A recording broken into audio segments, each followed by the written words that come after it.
good. We have two, so. Oh, yeah. Like that, going to be fairly brief. I think we're on page 5, kind of the independent auditor report. We'll get time to go through this, not at all. Just to briefly go through the reports and some of the financials if you have any questions. I'll definitely try to answer them. This on page 5 is the auditor's report, a kind of the opinion letter. States about the financial statements are June 30, 2012, in accordance with auditing standards and accepting the United States. The third and fourth paragraphs, a couple of qualifications that you've seen in the past. It's on about 95 or more percent of the state. The third paragraph is the basis of accounting that the district prepares its financial statements on, which is a regulatory basis that's prescribed by the State Department of Education. The fourth paragraph deals with the general fixed asset account group, which is a column that would be on your balance sheet. It would show the value for your land, buildings, property, depreciation, etc. And because that was not on the balance sheets, we're talking page 6, where we say how we are opinion except for the admission of a general fixed asset account group. The financial statements referred to present fairly, in all material respects, the assets, liabilities, and equity, and the regulatory basis transactions at June 30, 2012. Y'all get that? It's a qualified opinion, but it is, it's a good opinion. Everything's fairly stated except for that one with the value for land and buildings and things. And that's, like I said, there's probably just a handful, literally, of school districts in the state that actually provide that kind of information and don't get that kind of opinion. So it's not really a bad thing necessarily. The next couple reports on the 7 and 8 and 9 and 10 are fairly similar. They both deal with internal controls and compliance, laws and regulations. The second report is a little more specific to the federal program. There wasn't anything that was noted on the audit that was a deficiency that was considered to be a significant deficiency or a material weakness in internal controls, nor was any non-compliance of the material nature that was noted. I think to the very back of that report, just kind of a letter that we sent. It said that there were a few things we noted were here, minor instances, which we usually address to the staff and the superintendent before we leave, but there usually correctable items in it. But it also said that over the last year, things have gotten quite a bit better, vast improvement. So that's always a good thing in moving in the right direction. A couple pages. Let's see, page 11 is just kind of disposition of the prior years. Creative non-compliance that was on there. Just being corrected or taken care of. Page 12 is kind of a summary of just what we just kind of went over, those reports. And then touch on page 13 is the financial section. And page 13 is the balance sheet. Such as the cash, the warrants payable, encumbrances, reserves, and your fund balances. The special revenue fund column does combine the building and the co-op fund. The debt service is your sinking funds, where you pay off the bonds, the capital projects. There's all your bond funds.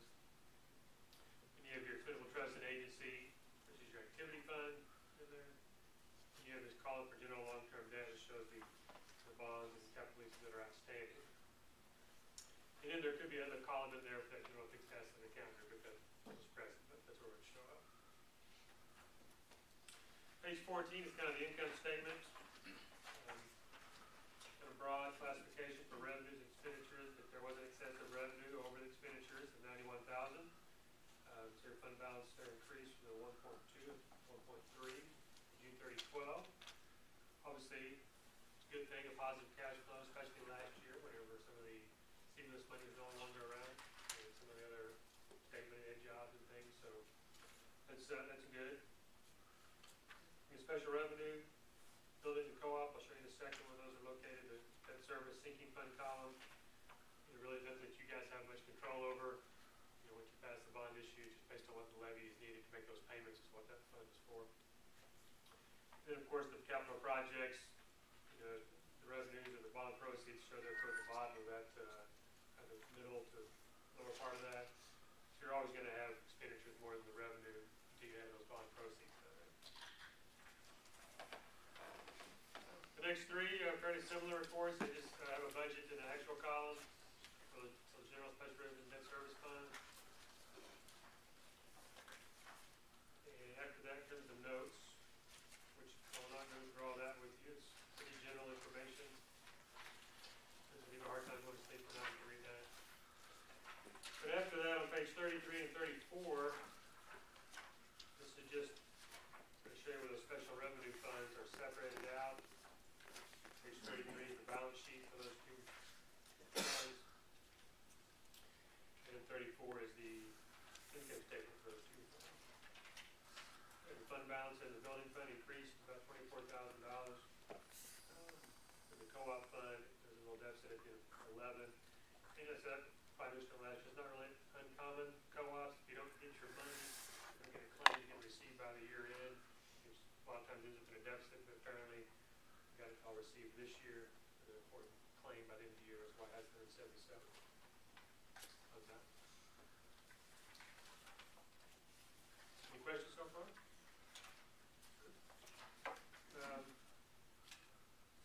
39 and 40, just activity fund schedule. This is the revenues and expenditures for each sub-account for the year. And then 41 and 42 is the federal schedule, which shows the federal programs the district participates in. The revenues and expenditures for each program.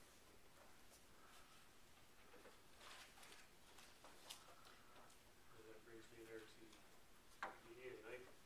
Basically, I didn't come out here with the audit this year, but the letter in the back, I think, over the, been a lot of improvements this last year, so it's, well. You guys have any questions at all? As they'll always tell you, this whole thing is confusing when you start dealing with a lot of numbers and you're trying to put it together on the end of the year and how everything's been spent. What I look at a lot is your, when it talks about underline right there on that last page, no audit exceptions, no deficiencies, basically, that's what we look for. These guys are supposed to come in, they go through all of our records to try to find out if there's any misconduct. And they'll point that out, then we have to turn around and we have to write corrections that go back to the State Department, how we plan on correcting these mistakes. And like I said, when they come in and they put something in there, no audit exceptions, basically meaning there's no mistakes in there that they've seen. And what he's telling us is as they come in here and sit down and ask the girls to pull records, they're here all day. And they're typing and doing their numbers and trying to check if all signatures there and stuff like that. They're looking for wrongdoings, you know, as far as there's got to be accountability, you know, where signatures there, where paperwork backing this up, and that's what they look for. And then what their job is then, you know, they're employed by us, we pay them. They come in and do this, and then that day or thereafter, they'll visit with administration. This is what you need to correct, or with the girls doing the paperwork. This is a suggestion how to do it better, things like that. And basically, when I hear the part about you and your financial office staff are to be congratulated for such a turnaround in a small time frame, that's the people from the outside looking at our records, recognizing what's happening and what direction we're going is the right way. And like I said, that's because of the staff and how they're doing, and they'll all tell you that's difficult. We still, and there'll be something new that you may see, is that when we still get that invoice that comes in prior to the requisition, we're sending out a letter, a notice to the staff member that did it, that you violated the policy, that continue could be grounds for termination. And what we're doing there is to let people understand that we have procedures that have to be followed. And these guys are checking up on that, making sure those procedures are being followed. So that's basically how your auditor works. You know, they're not somebody to fear unless you're doing something wrong. And if you're doing something wrong, and you'll find out, and I've always done this about my auditors. Tell me if I'm doing something wrong, tell me how to fix it, that's their job. You know, if you're trying to do something wrong and you're trying to hide it or something like that, you better be concerned.